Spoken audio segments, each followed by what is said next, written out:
Hello my friends, Owen here, Adventures at the Time Between Times. Been a long time, but the board is up, game is about to be played. Join me for another game of Rangers of Shadowdeep. So good to see you here. I'm using Leofric, Lord of the Wildwood. My character and his merry men were journeying deep into the heart of the Shadowdeep to find out what is going on. Next step, I'll see you on the board. Take care. Hello my friends, and welcome to the table. It's been a long time, but now we're back for more adventures at the Time Between Times. Let me just talk you through the table, show you what I've got, tell you what our mission is, what we need to do, and then let's get on with the game. Welcome to the Shadowdeep.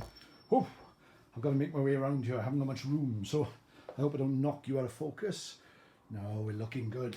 All right, my friends. As you can see, I've set up a table in front of us right here. In the middle, there's a large tree. This is a bit of a back to basics day, my friends, okay? It's a bit of a return to the game after some distance. So what I'm basically doing is the Desertedvillage game, which is in the main rule book, but I've replaced some of the scenery.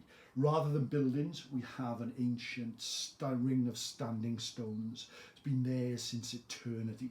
And there in the centre of it has grown an ancient old gnarly oak that for generations has been a meeting point for many, many people. There's the remains of a forest down here, an old statue that's been left there, and some arcane ancient structure that people have used many, many years ago. Just around the area you can see some clue markers. There's one there, there's one there, there's one just under the wood there, there's one here as well. Okay, so that's where they are. And as I said in the introduction, I will be using my most recent party that I've made for Rangers, and that is Leofric, Lord of the Shadow Green, and his band of merry men. Now this gnarled old wretched forest in the middle of nowhere is actually breaking his heart. He loves the greenwood so much. To see a forest twisted, ancient, rotten to the core absolutely breaks his heart. With him, this is Leofric, the Lord of the Shadow Green, Lord of the Forest Green. This is his friend the bear, a giant, huge bear of a man. Uses a quarterstaff to fight. One of the biggest men Leofric has ever seen, and unbelievably loyal. Then we have Holic. Holic is a priest. He has joined these outlaws in the forest and lives there throughout the day, full of wisdom, wit, and the kindest man you know. Then there is Sanguid. Sanguid is a bard. Here he is with his lute. He is, sorry, wrong one. Yep, that's the man, that's him, Sanguid the lute. He's a bard and a singer and whiles away the nights in the greenwood with song, poetry, prose, the lot. Then we have Cadlon. Cadlon is a mean and moody warrior who has lost everything in his life and now lives here in the greenwood with Leofric. And Megan, his lover amongst the trees, and an unbelievably powerful magician. So here we have them. You may see on the board as well, we have been joined, oh that's fallen over, so I'll put that back up straight. We have been joined by a number of skeletons, with zombies they actually are in this game. So we have one there, we have one here, and we should have another one. I'll just grab another one. Then we have another one here as well. As the game starts, oh, and another one down in this area here. As the game starts, the sun has set on a gnarly old forest. Leofric and his warriors have made their way to this ancient standing stone where ritual, sacrifice, and meaning has been found for many, many hundreds of years. The sun grows dark, the sky grows black, and here they have come, hearing that the Shadowdeep has fallen on this area, but not wanting to believe it. They have attended here to see what's going on. The darkness rises, and out of the darkness, as they reach the old oak, hoping against hope that it's not in the state that they think it's going to be, then out of the darkness come the shuffling steps of the zombies. Out of the darkness comes the stench of pure evil. Out of the darkness come these creatures. It is my mission to explore the clue markers around the board in 6 turns. We will see what will happen, and every turn I will draw a card from the deck I have prepared around here to see what else is going to happen. Every time I get to a clue marker as well, I also roll a dice to see what happens. Ooh, orange squash. So, just before we start, I hope you're all well. Whoa, I'm hitting everything this morning. Look at that. Just make sure that we're actually going. Yeah, you can see everything. Yes, you can. I hope you're all well and you've been keeping well and the summer's been good to you. It's been absolutely boiling hot here. Also like to say thank a lot of you for your support that you give on my storytelling channel, Time Between Times Storytelling. If you don't watch that, please check that out. And anyone who wants to support me on Patreon, I'll have the address at the end of the video as well. All right, we are playing Rangers of Shadowdeep. For those of you who don't know, Rangers of Shadowdeep is split up into, each turn is split up into various sections. Leofric is my ranger, the rest are his companions. So Leofric gets to go first, and any companion within 6 inches of him can also make a move. There we are, so it'll be those 4 there. Every character is allowed 2 actions, one of which can be a move. So they can move and then fire, they can move and then fight, they can cast a spell and move, all these things. Once these 4 have moved, the creatures, the villains of the piece, will then shuffle into glory and see what happens, and then the rest of my companions can move. At the end of every turn, I draw a card from an event deck that I have here, and that card will give me the event or the random encounter that will occur on that occasion. I will call, you may not be able to see the dice, my friend, I know because you're far away, but what I'll do is, you roll for every combat, you roll a d20, add in the fight or the shoot of your character, and you try and beat that of the villain also rolled. So everyone gets to attack in a turn if you like. So for example, if the zombie is fight +1 and Leofric is fight +4, the good guys will always be the white dice, the bad guys will be the yellow dice, my friends. So as you can see, the white has rolled a 14, the yellow has rolled an 11. So I add 4 to that 14, so that gives me an 18. I add 2 to the 11, that gives me a 13. So the white dice wins. What I then do is take away the armor of the character that's been hit, and then anything remaining is the amount of hits they take. So that's all they are. I have all my hit points for my characters here. All the zombies, if looking at it here, have got 6 hit points. So we'll deal with that as we go along, my friends. So I hope you're ready. Sit back, relax, just enjoy this tale. Okay, it's a narrative war game. I'm not that worried about what happens, but what I am worried about is that we get a good story. So just imagine the darkness is starting to fall. All the characters get their weapons out now. They know that something is upon them. They know something is coming out of the dark, and they know that now is the time. They must do something about it. Leofric gets to move first. He spins around and sees this zombie here approaching him. He gets out his longbow. He is a dead shot. He is one of the greatest shots this land has ever seen. The kingdom of Alador are more than happy to have him at their wheel. So here he comes. He steps forward, and out of the darkness he sees that zombie approaching. Now, as I look at the stats here in front of me, Leofric has a shoot of +2. When you're firing, of course, the zombie can't fight back because he's too far away. So he takes 1 move, and now he's going to fire. His is +2. The zombie has a score of +0. So here we go. Let's see what happens. I bigged him up, look, but he scores a 6. Now with his +2, it gives him a score of 8. It's a draw. The zombie rolls an 8 as well. So the arrow shoots through the air and thuds into the zombie, which carries on moaning and stepping towards him. Oh, grim indeed. Right, Megan, full of courage, she rushes forward here. 4 inches. She has a move of, let's check her out. I think it's a move of 6. Yes, she does. So plenty of time. She has a move of 6. She rushes forward to check this clue marker. Here is a muddy pile of ruin, some stones, something sticking out of the stone. She can just see in the twilight. She checks out the stone. She rolls a 15. I check on the table here in the book.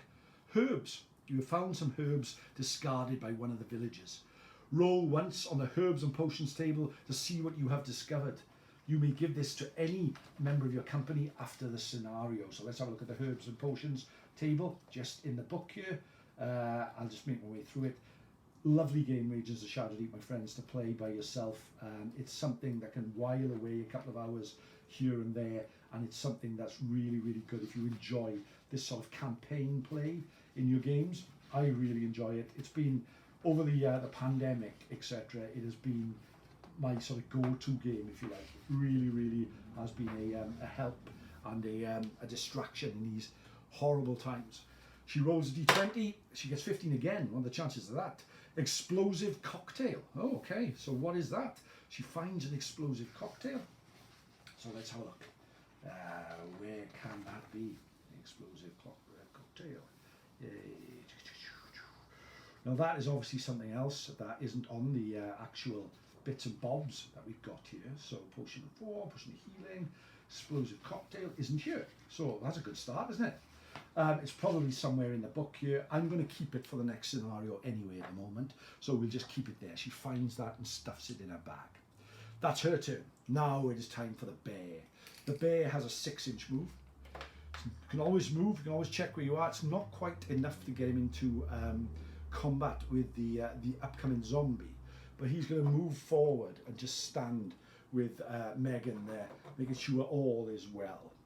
Holic steps forward, full of faith, full of vim, full of vigour. He looks at this upcoming zombie. He is absolutely, this is an abomination, that's not a word, an abomination to him. Something that he hates so much, and he has a spell called the Burning Light. So as I look through the book, it's been a while, you'll forgive me, my friends, as I look through the book to see what we've got.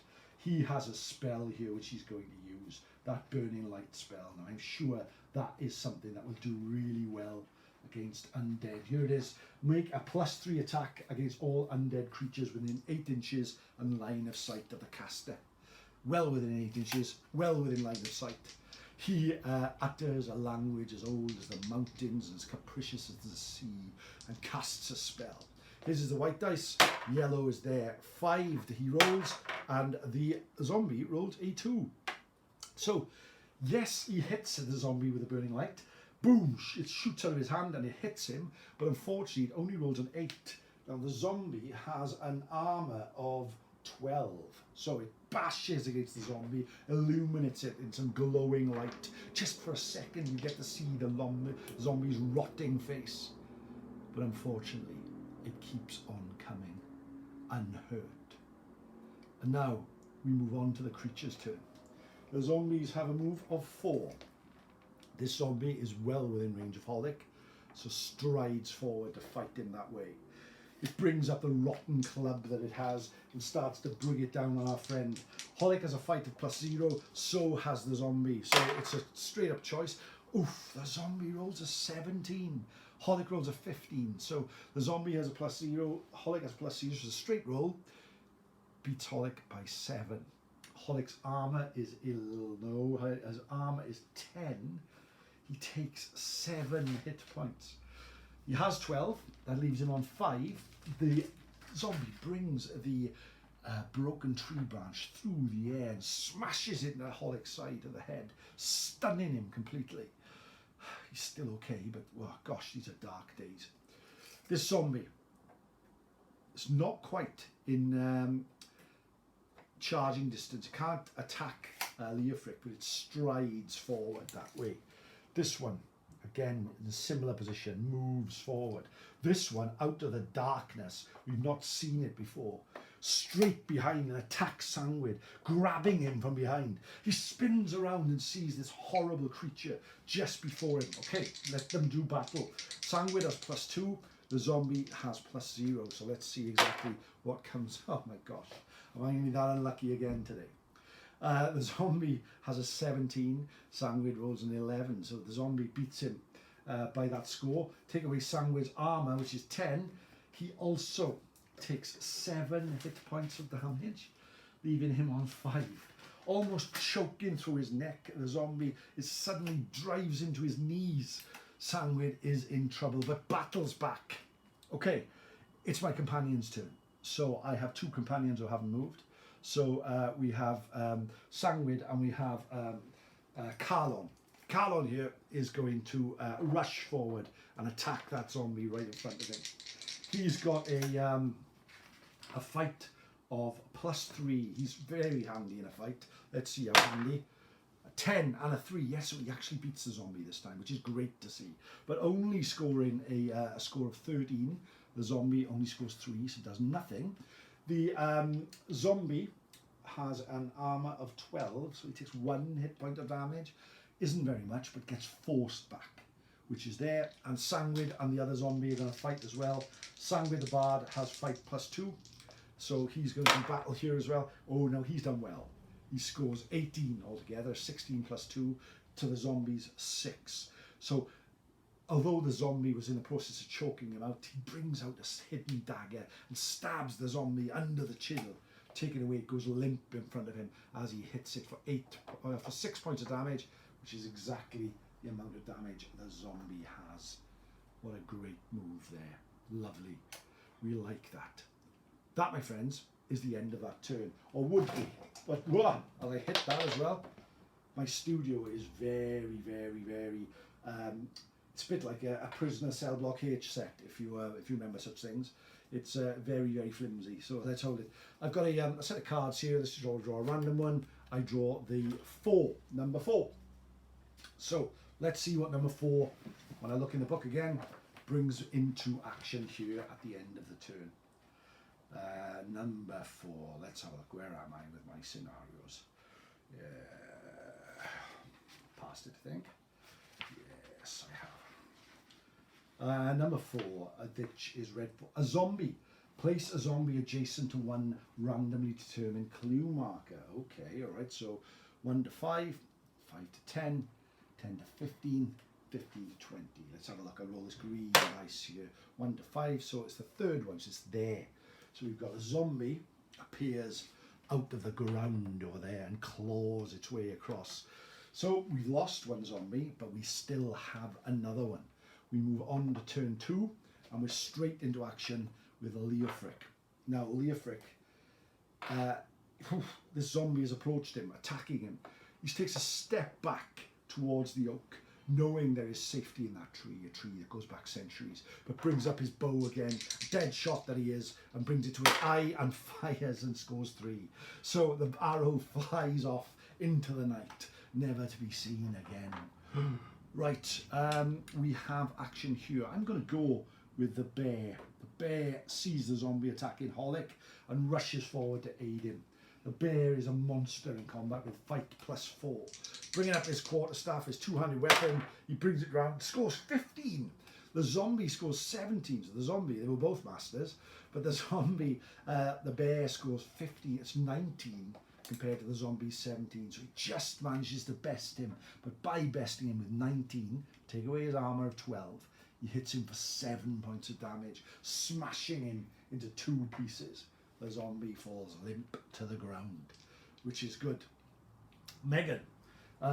Okay, Megan is there. She has investigated that clue marker. We've seen that we found the herbs that we don't know what to do with. And now we're going to move and try and find something else to do. Let's have a look at her spells. She has the fireball and a magic bolt spell. Now that's handy, isn't it? I think that if we can bring her up this way, she has a move of 6. She steps forward to there, and she sees the zombie coming towards Leofric, so she's going to aid him with a bit of magic at this point. Let's see what she's going to do. The 2 spells, she's got Fireball and she's got Magic Bolt, so let's have a look at both of them and see which one might be the best for us to use.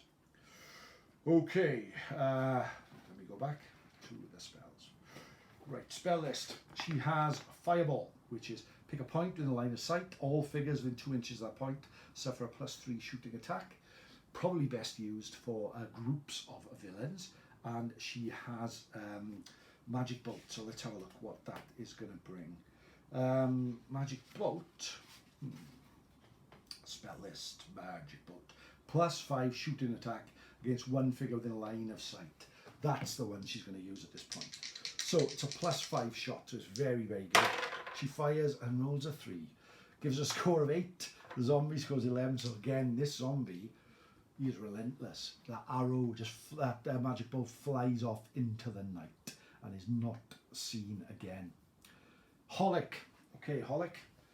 Brave that he is. True that he is. He can see the clue marker in the gloom. So calling to the bear, he asks that they move in this direction, 6 inches, towards this clue marker to see what is going on. So therefore he moves there and just now sees that zombie coming towards him. He has got another spell, hasn't he? So let's see. Do I want to use my spells this early? He has got another burning light. So why not? Let's do it. Let's see what he's got. 20. Wowzers. It was well worth using, wasn't it? Burning light against evil creatures, +3 attack. Fantastic. Scores a 20. The gods were listening this night. Okay, so that's 8, so it's 23, so there's a potential 11 points of damage. He blows the zombie to Kingdom Come, absolutely smashing it to smithereens, which is great news. Right, the creatures, it's their turn. So there are 2 on the board. There is 1 there and there's 1 there. So let's go with this relentless one, which comes in to fight with Leofric. Let's see the dice. He rolls a 10. Leofric scores a 5. His 7 against the zombie score of 10, but Leofric has an armour of 12, sorry. So it does no damage. The club wielded by the zombie just batters off his arm. And this one comes forward here to fight with the old Carleon, the bitter warrior. Okay, he strides forward and the fight, oh gosh, and he has hit him as well. 3 for Carleon and 18 for the zombie. Ouch. So that's a good victory for him. Carleon has got 14 hit points. He's quite good, but he's just, what's his armour? Let's check his armour. His armour is 11, so he is hit for 7 hit points, knocking him down to 7 and staggered back by the force of that zombie's blow. Gosh, that was deadly. Okay, here we are at the end of the turn again, so it's time to roll, take an event card. Let's have a look what we've got. We've got the event cards here. I'll choose this one today. This one, this turn. Number 7. What's that going to be then? Let's go back in the book and have a look. Number 7. Number 7. Okay, number 7 is, in this one here, is going to be collapse. One of the buildings, determined randomly, collapses. Any figure within 2 inches of the building suffers immediate strength +4 attack. So instead of buildings, we've got the standing stones. So let's go with 1, 2, 3, 4, 5. All right, so let's have a look. 1 to 6, 6 to 12, 12 to, oh no, I'm getting more chances now, aren't I? So 1 to 5, 5 to 10, 10 to 15, 15 to 20, roll again on that one. Let's have a look. 1 to 5, 10. So it's this one. Any people collapse, any figure within 2 inches of the building suffers immediate. There is nobody. So this stone, after being there for millennia, crashes to the ground. The evil of the Shadowdeep is rotting the very core of the land here, revealing this dragon skeleton in front of me, excuse me. I'll teach you not to do a game just as soon as I eat. But what that doesn't bring is any more creatures onto the ground and opens up this this clue marker here. Next turn, it's Leofric and the zombie. Leofric has to do battle now, hand to hand, blade to blade. He cannot rely on his bow, which hasn't exactly set the world on fire yet. Now he scores an 8. That gives him a score of 10 to the zombie's score of 4, but it doesn't beat the zombie's armour of 12. So he knocks the zombie back, but doesn't do anything for other than that. Megan, she cast a burning, not a burning light. She cast a magic bolt, didn't she? So she has another one. So she's going to go with that. This 19. Excellent. Now that is enough to blow him to Kingdom Come. Her second spell blows him away. Boom! The whole sky is lit up as she does that. Leofric looks to her and is glad that she's on her side, on his side. Within 6 inches we have the bear. No, yes, the bear can move. So the bear is going to move 6, taking him up with Holic this way. The other 2 are there in the middle of nowhere at the moment. It's the zombie's turn. Staggers forward to fight with Carleon. it's going to be rough. He's taking some damage as well, isn't he? So things aren't looking very bleak. I haven't moved that to turn 3 yet. So here we go. The zombie, Carleon actually does really well there. He scored a +3, so that's 15 to the zombie score of 4. So he hits the zombie for 3 points of damage on top of the 1 he's taken. So he's taken 4 points of damage and he's staggered back. He's the only one on the board. So Sanguit is going to make his way there as well and try and finish this one off. Let's see what happens. Oh, it's 6 each. It's not enough. It's a draw. They both stay locked into combat. Now that was a quick turn, wasn't it? There we are at the random cards again. What have I chosen? I've chosen an 8. Let's see exactly what the 8 is. Terror. The hero with the lowest will stat on the table must make an immediate will roll. Target number 16. Or be overcome by fear. If the figure fails, it may not activate next turn. Okay, let's have a look at that then. Who has got the lowest will roll? Let's see. My little character book here now and have a look. Okay.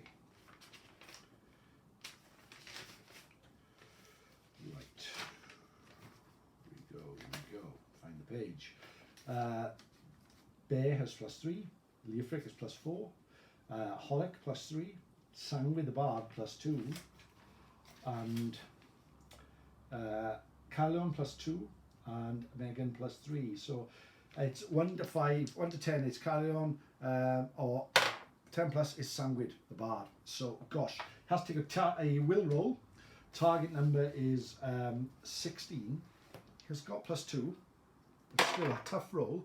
Doesn't get anything. Yes, he's not activated next turn. He's the only one in combat as well. So gosh, that's going to be kind of tough. Right. Here we go. Turn 4. Leofric, what are you going to do, my friend? You're out of distance, although you have got movement 7. So actually, he gets there on a move of 7. He dashes into the dark as the shadow, as the ranger. He has got really fleet of foot, so he rushes forward. I roll on the clue marker table to see what he's got. 8. Strange tracks. You discover some very odd tracks. Make an immediate track roll, target number 6, to see if you can determine them. He has track +1 as well, so you only need 5 or more. 9, she rolls a 10. Let's have a look. Let's have a look at the track. Does it say anything about what the track does? If the tracks are discovered and the nature successfully determined, okay. So it's probably there actually, guys, but I'm not going to look for it. Oh, right. They are the tracks of a giant rat, which has scuttled and scurried away. Let's hope that it doesn't find its way back to us, and quickly. It's Megan's turn. Megan is going to make her way up here as well, just up to that point. Now it's the turn of the creatures. Creatures in combat, he's going to attack Sanguid the Bard. Oh, Sanguid has done him and dusted him. 19 to the zombies, 11. So boom, smashes him. When he has 6 hit points, smashed to the ground, clearing the board, which is great. Now we have Holic is going to move to this area here, and he is going to explore that clue marker, and he scores an 11. Mutilated body. You discover a body with some strange bite marks that appear to have been poisonous. Immediately make a survival roll, target number 6, to see if you can determine their nature. He certainly has, and sees that they are the bites of giant spiders who have scuttled out of the dark. He staggers back. This Shadowdeep is truly an evil creature, is it not? Right. Doesn't need to move. Start making your way up here. You can follow as well, which is good. So what have we got left? We've just got that one to explore as we go into turn 5. Let's see what the deck brings us. We have rolled a 5, or we have declared a number 5. A giant rat. Place 1 giant rat as near to a hero as it can get while still being in contact with a building or stone. If more than 1 hero will qualify, roll randomly. Now, my friends, although it's not the most impressive figure you'll ever see, this giant rat was bought by myself in probably about 1983. It's one of the first ever Citadel miniature releases. And yeah, there it is. So, it's the giant rat is on the table. He doesn't get an out in very often, but here he is. Okay, giant rat, place near to hero as you can while it's being in contact with the building. So where it's probably going to be here then, isn't it? The giant rat appears there next to the bear. Out of the figure case he comes after many, many years, lost in darkness and despair. Right, turn. Let's go. Leofric has checked this out. He's going to return back towards the oak. Stand there. Megan gets a turn as well, and she returns with him. It's time of the creatures. So the giant rat scuttles forward with a fight +0 to fight with the bear. The rat scores 7, the bear scores 8. So the bear scores 12, which actually wins the fight. Armour 6 of the giant rat and 1 hit point. Do you know when you've been in something in a figure case for many, many years? Probably like 30 years. And then you get your chance. Your one chance to shine. And then you get battered off the board straight away. Gosh, he's gone. He's vanished. He's lost. Despair. That was the creature turn. Sangwyd, find out what's in that last clue marker, my friend. Find out what is there. Right, he's going to roll. He rolls a 5. Survivor. You have found a badly wounded but living villager. Treat the figure as one of your companions with the following stats. Move 3, fight +0, armor 10. Right, we have a companion. All right, okay. Well, my friends, it's going to be, that is the last one. That's, no, we haven't rolled over there, have we? So, oh, have we? Did I just do that? Is that where the rat came from? Yeah, we've explored them all. So, that, at the end of this turn, is going to be the end of this scenario, I believe. There is nothing else for us to do. We have explored all the clue markers. We've cleared the board of creatures. We all live. It's been quite straightforward. It's been quite simple. But know this, my friends. What this has shown us is the Shadowdeep is far closer than anyone wished to know. The Shadowdeep has swept over these lands that were once luscious and green and brought them into darkness and despair. These warriors will march to fight again. These warriors need to be the bulwark against the blackness. These are the light in the dark. Join me again soon, my friends, as we journey deeper into the Shadowdeep to see exactly what is going on. Thank you for joining me. Take care. Oh, if you want to support me on Patreon, please do. It's Owen Staton 7 on Patreon. Follow me on Twitter at Owen S. Griffiths. Email me, owenstaton@aol.com. Please check out my podcast, Time Between Times podcast. Also, the other one I'm involved in, Spectre of the Sea. That's good. And of course, here at Adventures at the Time Between Times. I hope you're all staying safe, my friends. There's joy to be had in things like this. Simple though it may be, it's always good fun. Rangers of Shadowdeep, great game. Enjoy yourself. Take care. Bye-bye.